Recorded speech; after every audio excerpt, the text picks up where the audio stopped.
Parte 2 de la resolución de este examen final de Biofísica, cátedra sí sale. La parte 1 te la voy a dejar en la descripción.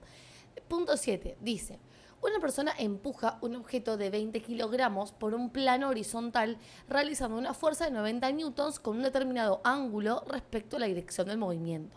Sabiendo que el objeto parte del reposo y a los 2 segundos alcanza una velocidad de 1 metro por segundo, determine el ángulo que la fuerza ejercida por la persona y entre la fuerza ejercida por la persona y la dirección del movimiento.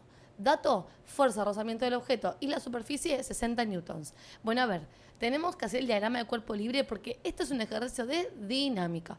Por lo tanto, para hacer el diagrama voy a hacer un cuerpito apoyado sobre un plano horizontal. Ten en cuenta que acá está indicando eso, el ejercicio. Y tiene aplicada una fuerza inclinada, porque dice, se realiza una fuerza de 90 newtons con un determinado ángulo respecto a la dirección del movimiento.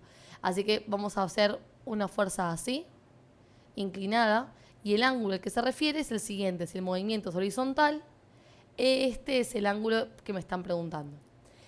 Dice además que tiene fuerza de rozamiento, y si asumimos que por la fuerza aplicada el movimiento es a derecha, entonces la fuerza de rozamiento tiene que ir en contra, sobre la dirección del movimiento, pero en el sentido contrario al movimiento, o sea, para aquel lado, fuerza de rozamiento. Además, como en todo cuerpo que esté apoyado sobre un suelo, va a haber una normal, fuerza vertical hacia arriba, y el peso que existe siempre, hacia abajo. Bien, esas son las fuerzas que están demostrando el movimiento de nuestro cuerpo.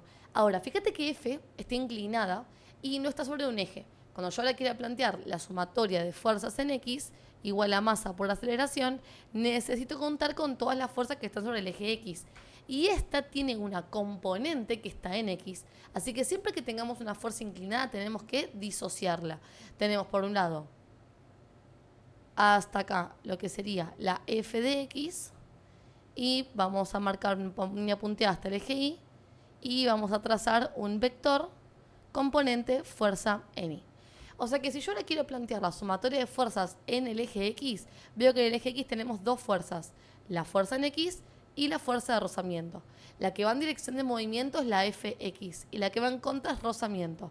Así que la forma de plantear la sumatoria es la fuerza que va a favor del movimiento, Fx, menos la fuerza que va en contra, F de rozamiento, igual a masa por aceleración. Y la fuerza en X se calcula como la fuerza por el coseno del ángulo que tiene que forma la fuerza con la dirección de movimiento. ¿Sí? O sea, esta Fx se calcula con esta fórmula. La Fi es la fuerza por el seno del ángulo. ¿Y por qué la planteo en la misma fórmula? Porque yo justamente lo que quiero es eso. Quiero conocer el ángulo. Dice, determine el ángulo entre la fuerza ejercida por la persona y la dirección del movimiento. Así que tener este coseno del ángulo acá nos viene joya, porque justamente queremos saber ese ángulo. Bueno, entonces queda menos fuerza de rozamiento igual a masa por aceleración. Tengo todos los datos. A ver, tomemos datos. La fuerza me dijeron que era de 90 newtons. Y la fuerza de rozamiento de 60, hasta justo al final del enunciado. Después tenemos la masa del cuerpo, sí, 20 kilogramos. Y la aceleración no la tenemos. Tenemos velocidad, dice, parte del reposo, o sea, su velocidad inicial es 0. Alcanza una velocidad de 1 metro por segundo a los 2 segundos. O sea que la velocidad final es de 1 metro por segundo y el tiempo que tarda en hacer esta variación de velocidad es de 2 segundos. O sea que aceleración, que es velocidad final menos velocidad inicial dividido tiempo, se va a poder calcular con estos datos. ¿Sí? Esto sería la fórmula de cinemática. Entonces tenemos velocidad final, 1 metro por segundo, menos velocidad inicial, 0 metros por segundo, dividido tiempo, 2 segundos. Y cuando esta división, 1 menos 0 es 1, dividido 2, 0,5 metros sobre segundos al cuadrado. Listo, ahí tenemos aceleración. Así que ahora lo que tenemos que hacer es despejar ángulo de la fórmula de la sumatoria de fuerzas en X. Reemplacemos entonces. Fuerza, 90 newtons. Por coseno de el ángulo va a quedar como libre porque es nuestra incógnita. Menos fuerza de rozamiento, 60 newtons. Es igual a la masa, 20 kilos, multiplicado por la aceleración, que es 0,5 metros sobre segundos al cuadrado. Multiplico 20 por 0,5, que me da 10 newton. El 60 pasa sumando. Me queda entonces 10 newton más 60 newton, que son 70 newtons. Y el 90 que está multiplicando lo voy a pasar dividiendo. De forma que de este lado me quede solamente el coseno del ángulo. 70 newtons dividido 90 newtons es 7 novenos. Y los newtons se cancelan, así que esto queda sin unidad. Y ahora el coseno pasa como arco coseno. Queda ángulo es igual a arco coseno de 7 novenos. Que se resuelve como shift coseno 7 novenos. Si yo hago esto, a ver, shift coseno 7 novenos, me da un ángulo de 38,9, podemos redondear en 39 grados. Y listo. Ahí tenemos la respuesta del ángulo de inclinación de la fuerza con respecto al eje del movimiento.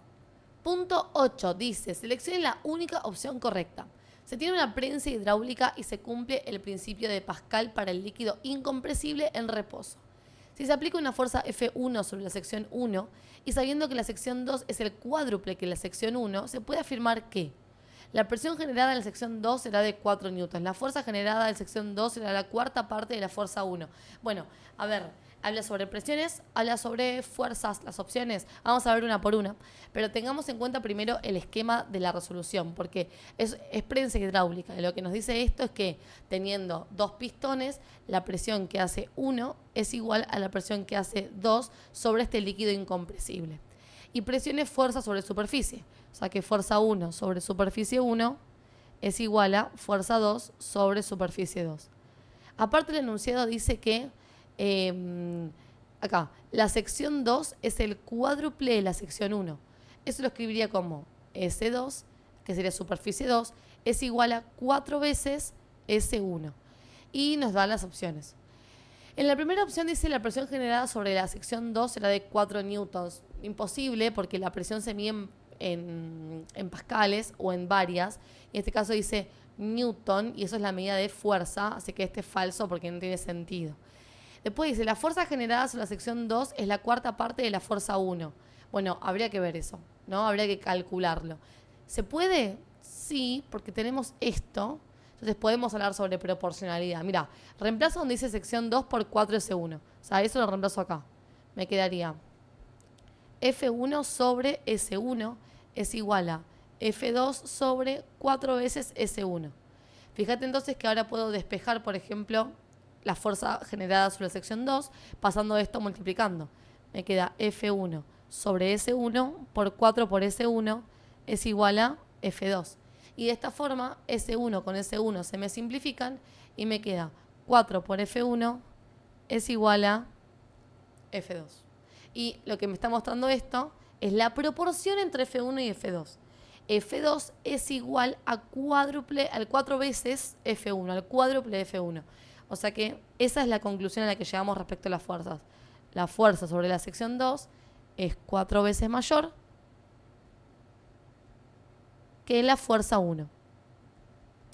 ¿Sí? Si eso te confunde un poco, puedes asignarle un valor a F1, el que quieras, el que no está despejado, por ejemplo, F1 vale 1, y preguntarte cuánto vale F2. 4 por 1, 4, o sea, el cuádruple. Así que bueno, ahí tenemos la respuesta de la relación entre las fuerzas. Y a ver cómo dice, la fuerza generada sobre la sección 2 será la cuarta parte de F1. F2 es el cuádruple de F1, no la cuarta parte. La fuerza generada sobre la sección 2 será el cuádruple de F1. Esta, la tercera opción que está justo marcada, esta es la opción correcta.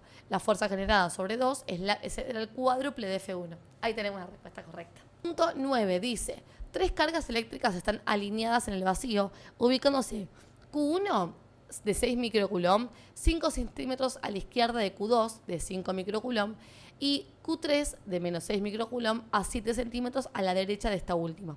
O sea que estarían alineadas estas cargas de la siguiente forma. Q1, que es positiva, está a la izquierda de Q2, que también es positiva. Literalmente está a 5 centímetros de distancia. 5 centímetros lo vamos a pasar a metros dividiendo por 100. 5 dividido 100 es 0,05. Así ya lo tenemos en la unidad correcta. Y Q3 se ubica a la derecha de esta última, o sea, a la derecha de Q2. y Q3 es negativa. Y la distancia es de 7 centímetros, que si lo paso a metros dividiendo por 100, me queda 0,07 metros. Y ahí tenemos a Q3. Bien, y nos pide la fuerza resultante sobre Q2. Ok, bueno, o sea, tenemos que hacer el análisis de cómo afecta Q1 y Q3 sobre Q2.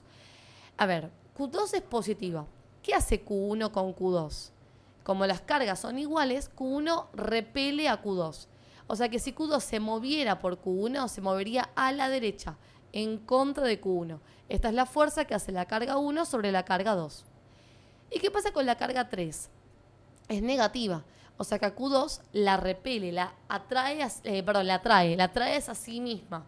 Entonces, si la atrae, como Q3 está hacia la derecha, la fuerza que hace es de atracción, o sea, también hacia la derecha.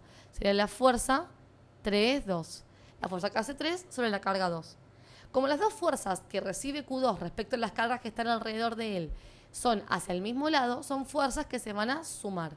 O sea que la fuerza total va a ser la fuerza 1,2 más la fuerza 3,2. Y bueno, hay que calcular la fuerza 1,2, la fuerza 3,2 para finalmente sumarlas. Entonces, fuerza 1,2 sería K por la carga 1 por la carga 2 dividido la distancia entre 1 y 2 al cuadrado. Esa es la fórmula de fuerza electrostática. Reemplazando, me queda 9 por 10 a la 9 newton por metro cuadrado sobre coulomb cuadrado, que es la constante en el vacío. Fíjate que acá te la dan, ¿sí?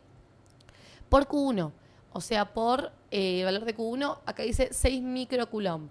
Micro equivale a por 10 a la menos 6, así que cuando reemplazo voy a poner 6 por 10 a la menos 6 coulomb, ¿sí? Y en Q2 lo mismo, 5 por 10 a la menos 6 coulomb, no dejemos el micro. Y la distancia es de 0,05 metros y va al cuadrado. Bueno, a ver, 9 exponencial 9 por 6 exponencial menos 6 por 5 exponencial menos 6 dividido 0,05 al cuadrado. Esta operación me da 108. Y en cuanto a las unidades, ten en cuenta que este metro cuadrado se va con este metro cuadrado del denominador. Y el coulomb cuadrado se va con estos 2 coulomb. Así que queda la unidad de la fuerza, que es newton. Del mismo modo encontramos a la fuerza 3,2, que sería K por Q3 por Q2, dividido la distancia entre 2 y 3 al cuadrado. Bueno, la constante es la misma. 9 por 10 a la 9 newton por metro cuadrado sobre coulomb cuadrado. La Q3 dice menos 6 microcoulomb. No usamos el signo, usamos el valor absoluto de cada carga. O sea, 6 por 10 a la menos 6 coulomb. La carga 2 es 5 por 10 a la menos 6 coulomb. Y la distancia es 0,07 metros todo el cuadrado. Bueno, vamos de vuelta.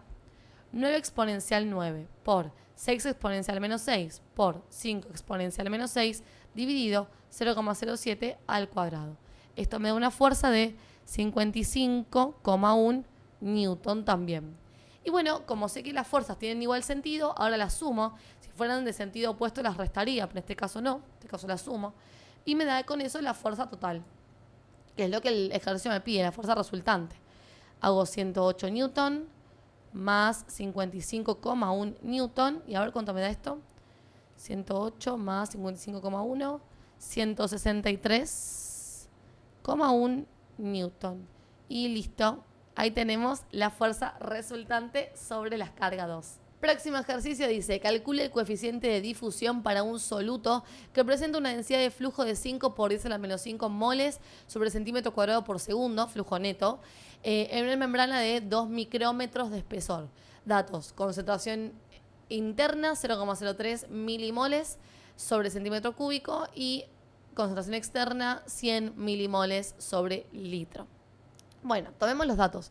Tenemos el flujo, al cual simbolizamos con J, que es 5 por 10 a la menos 5 mol sobre centímetro cuadrado por segundo. Tenemos el espesor de la membrana, ¿sí? El delta X, que es de 2 micrómetros. Vamos a pasarlo a centímetros. Acá puedes hacer lo siguiente, si querés. Como sabés que micro es por 10 a la menos 6, como te expliqué en el punto anterior, puedes decir, bueno, estos 2 por 10 a la menos 6 metros. Y luego, para pasar de metro a centímetro, multiplicamos por 100 y hacemos el pasaje. 2 exponencial menos 6 por 100 nos da 2 por 10 a la menos 4 centímetros. En este tema, difusión, conviene tener en centímetros a las unidades, ¿sí? ¿Qué más tenemos? La concentración interna, que es 0,03 milimoles sobre centímetro cúbico.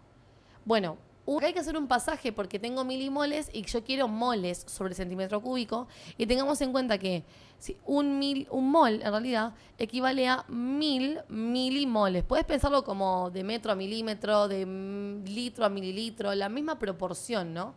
Entonces, sabiendo esto, yo puedo plantear una fracción unitaria y decir, bueno, puedo multiplicar a esto por... Y como quiero que los milimoles se simplifiquen y quede mol arriba, voy a poner el mol arriba y el milimol abajo. Y la proporción es que un mol equivale a 1000 milimoles. O sea que esta fracción contiene a la proporción que me permite hacer el pasaje de unidades. Entonces milimol con milimol se simplifica y me queda para hacer 0,03 por 1 dividido 1000. Y si hago esa operación, esto me da 3 por 10 a la menos 5 mol sobre centímetro cúbico. Y ahí tenemos la concentración interna. Y la concentración externa dice que es de 100 milimoles sobre litro. Bueno, acá tengamos en cuenta que yo necesito moles sobre centímetro cúbico. O sea, hay que hacer dos pasajes. Voy a nuevamente multiplicar por un mol sobre 1000 milimoles para tener la simplificación del milimol y que me quede mol. Pero además tengamos en cuenta que hay que pasar los litros a mililitros, o sea, a centímetro cúbico, que es lo mismo. Tengamos en cuenta eso. Y la relación es la misma. Un litro equivale a 1000 mililitros, como te decía antes. Siempre que tengamos el mili, la relación es la misma. O sea, la relación entre litro y mililitro equivale a la relación entre mol y milimol. A eso me refiero. Y bueno, acá que tenemos un litro. Quiero cancelar el litro y que acá abajo aparezcan los mililitros o centímetro cúbico. O sea que arriba tenés que poner el litro. El 1 litro va en el numerador y los 1000 mililitros en el denominador. Ojo, casualidad que justo el mili haya estado en el denominador en ambos casos y el término que no lo tiene, o sea, la función, la unidad elemental en el numerador, ¿eh? Ojo con eso porque no es por eso que pasa esto. Lo que estamos buscando es que se simplifiquen términos. Que el litro se vaya con litro, que milimol se vaya con milimol, esa es la búsqueda, y que nos quede mol arriba y mililitro o centímetro cúbico en el denominador. Entonces, la búsqueda es la simplificación, no es que siempre tiene que estar el mili abajo. Bueno, hago entonces 100 por 1, dividido 1000, dividido 1000 por 1000. Y esto me da 1 por 10 a la menos 4 mol sobre centímetro cúbico. Muy bien, bastante difusiva por variación de concentración dividido por espesor de la membrana y puedo despejar D, que es el objetivo del ejercicio, que es el coeficiente de difusión. Entonces, si despejo me quedaría J, flujo, por espesor dividido variación de concentración, que no es ni más ni menos que la concentración mayor menos la menor. O sea, este delta C que pasa dividiendo porque está multiplicando a D, lo puedo reescribir como la concentración externa, que es la mayor, menos la interna, que es la menor en este ejercicio. Ten en cuenta que este número es mayor que este, porque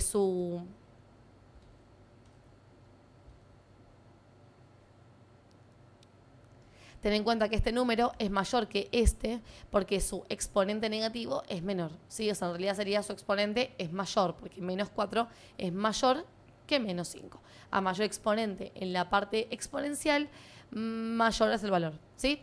Bueno, entonces, reemplazando J, 5 por 10 a la menos 5, mol sobre centímetro cuadrado sobre segundo. Fíjate que esté en centímetro también. Espesor nos había quedado en 2 por 10 a la menos 4 centímetros. Concentración externa, 1 por 10 a la menos 4 mol sobre centímetro cúbico. Menos la interna, que es de 3 por 10 a la menos 5. También mol sobre centímetro cúbico. Fíjate que acá, en este tema, el fuerte es unificar de forma correcta las unidades, ¿no? Que todo te quede en la misma unidad. Y bueno, ahora a hacer las operaciones. Si lo queremos hacer todo junto sería 5 exponencial menos 5 por 2 exponencial menos 4 dividido, y entre paréntesis, 1 exponencial menos 4 menos 3 exponencial menos 5. Y toda esa operación me da 1,42 por 10 a la menos 4. ¿Y qué pasa con las unidades? Bueno, en el numerador tenemos mol sobre centímetro cuadrado por segundo multiplicado por centímetro, y todo está dividido por mol sobre centímetro cúbico, que es lo que da esta resta. Entonces, me lo voy a copiar de costado. A ver, mol sobre centímetro cuadrado por segundo por centímetro dividido mol sobre centímetro cúbico. Tengamos en cuenta que la división la podemos transformar en una multiplicación. Me quedaría mol sobre centímetro cuadrado por segundo por centímetro, y en vez de dividido puedo poner por, pero esta fracción que está después del dividido se invierte. O sea, queda centímetro cúbico sobre mol. Y ahí puedo ver claramente las simplificaciones si hago esto. Porque mol se va con mol, y después tenemos centímetro por centímetro cúbico sobre centímetro cuadrado. Se puede ir, por ejemplo, 2 centímetros de acá con este de acá abajo, y me queda centímetro por centímetro, que es centímetro al cuadrado, sobre segundo. Y ahí tenemos la unidad del coeficiente difusivo. Y listo, ahí terminó este ejercicio. Este es el valor que estábamos buscando. Punto 11 de este examen, y ya estamos llegando casi al final. Si hasta acá te viene sirviendo la clase, por favor, un me gusta, suscríbete a mi canal para tener más información y recibir otras clases que voy a estar subiendo esta misma semana. Y si tenés ganas de dejarme un comentario también, me encantaría escucharte en realidad leerte. Además, te quiero contar que para preparar esta materia completa tengo un curso en videos que lo puedes encontrar en Google en www.claseconmaca.com. Ahí tenés un curso donde explico toda la materia desde cero, ejemplificada con ejercicios de exámenes. Aparte trae modelos de ejercicios tipo parcial separado por temas para que practiques, que además están resueltos. Y lo más importante es que tiene consultoría libre por WhatsApp conmigo. Así que cualquier consulta que me quieras hacer, estoy a tu disposición. Bueno, vamos con el punto 11. Dice, se tiene una máquina térmica que, operando en ciclos completos, cede 80 kilojoules de calor a una fuente térmica de menor temperatura. Sabiendo que la misma funciona con un rendimiento del 22%, determina el valor del trabajo realizado por la máquina térmica en calorías. Bueno, a ver, esta es una máquina térmica, así que la lógica que tiene esto es que tenemos una fuente caliente, temperatura que no tenemos, que cede calor a una máquina térmica, llamamos este Q1. La máquina térmica con ese calor realiza trabajo y parte del calor se pierde a una fuente fría, a una fuente que está a menor temperatura. Y la fórmula del primer principio para una máquina térmica que funciona de forma cíclica nos dice que Q1 es igual a L más Q2. Además tenemos la fórmula de rendimiento, que es trabajo dividido calor cedido. Es la proporción entre el trabajo y el calor cedido. ¿Cuánto calor cedido, se convirtió en trabajo? Es el rendimiento. El rendimiento acá me da en forma de porcentaje, dice que es de 22%, pero lo vamos a usar en forma decimal. Así que lo divido por 100 y esto es 0,22. Después me dice que esta máquina térmica cede 80 kilojoules a una fuente de menor temperatura. O sea que lo que me están dando acá es Q2. Estos 80 kilojoules, que si lo multiplico por 1000 serían 80.000 joules, es Q2. El calor que la máquina cede a una fuente más fría, ¿sí? Hay que estar atento a esa lectura, ojo con esos detalles. Y me piden el valor del trabajo, o sea, que mi incógnita es L. Así que bueno, ¿qué podemos hacer acá? ¿Tengo Q1? No tengo Q1, tengo solamente Q2 y tengo el rendimiento. Así que podemos hacer algún tipo de relación entre estas dos fórmulas, ¿no? Porque si yo reemplazo me quedaría Q1 desconocido es igual a trabajo desconocido más 80.000 joules. Y por otro lado tengo 0,22 es igual a L sobre Q1. Así que fíjate que tengo un sistema de ecuaciones con dos incógnitas, Q1 y L. Así que a mí se me ocurre, por ejemplo, lo siguiente. Tomar esta ecuación, despejar L, o sea, puedo pasar acá Q1 multiplicando. Me queda 0,22 por Q1 es igual a L. Y esta fórmula la reemplazo por acá.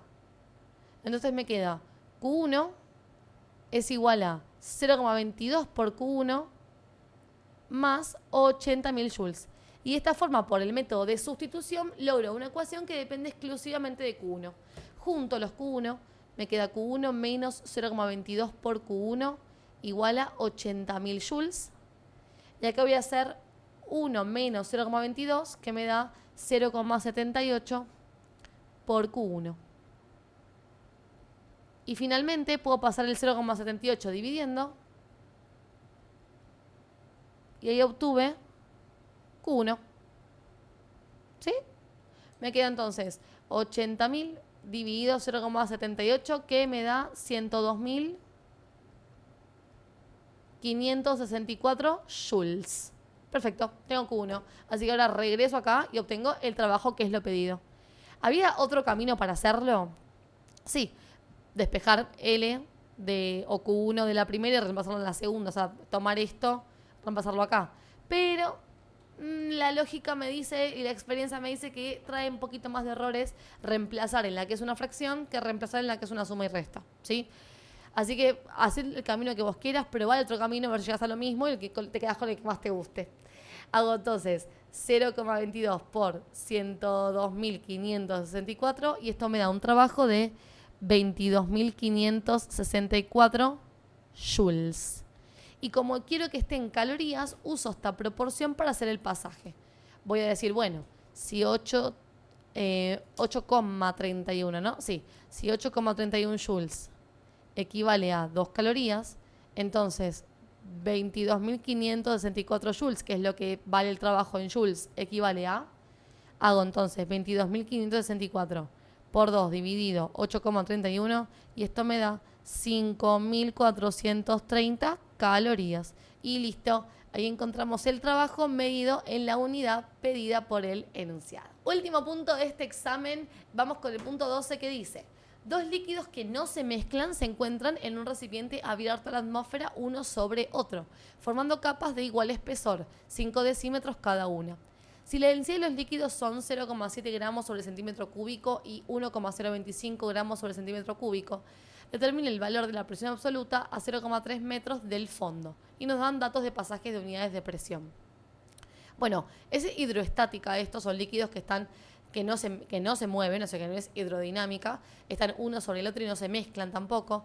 Así que voy a hacer una representación, supongamos que este es el recipiente que los contiene. Tenemos dos capas de igual espesor. En el fondo se deposita el líquido que tiene mayor densidad, o sea que la densidad de este líquido, llamemos densidad 1, es de 1,025 gramos sobre centímetro cúbico. Y por acá la densidad del que tiene menor densidad, o sea 0,7 gramos sobre centímetro cúbico. Después dice que el espesor de cada uno de las capas es de 5 decímetros.